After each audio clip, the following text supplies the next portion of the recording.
Our next objective is looking at different forms of linear equations. So the first thing we're going to look at is horizontal and vertical lines.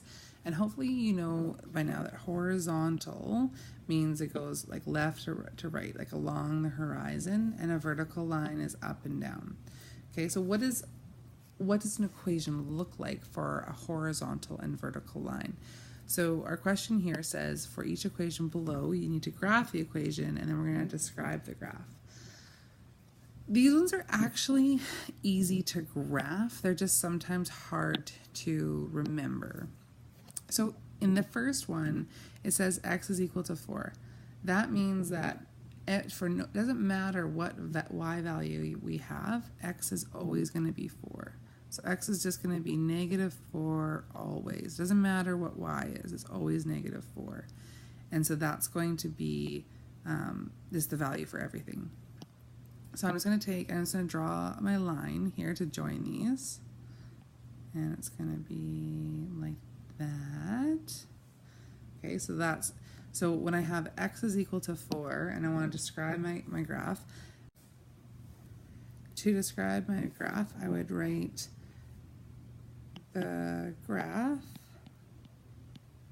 is a vertical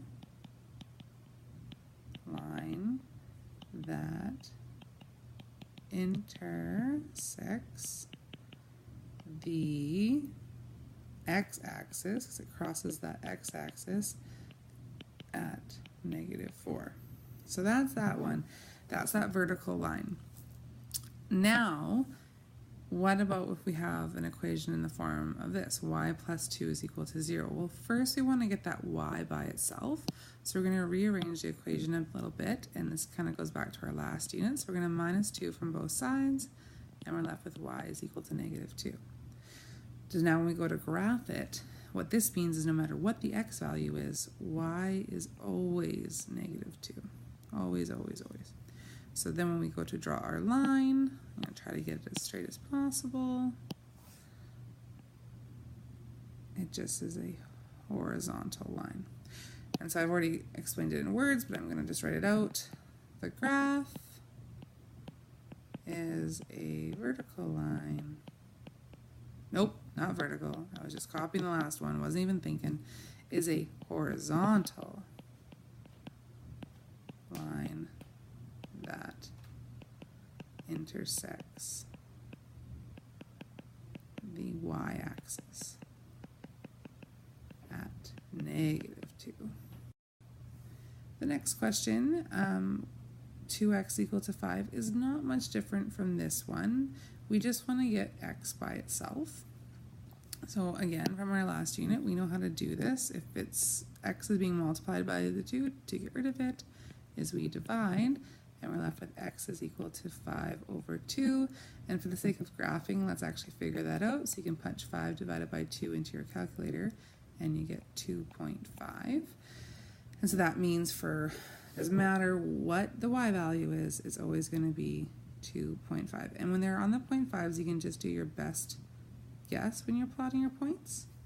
And then again, with this one, because it's a graph, we know that it's a continuous linear relation, and we can join our points. So I'm just going to make a line, and that is our vertical line. So the description is nothing different.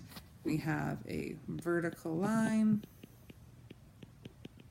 and it intersects the x-axis at 2.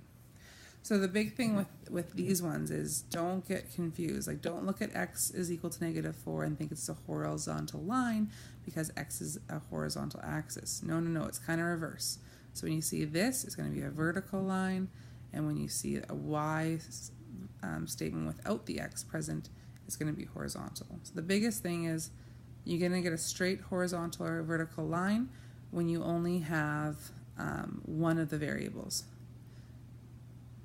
So here I don't have the y variable, so it's going to be a straight line vertical, and here I don't have the x variable, so it's going to be a horizontal line.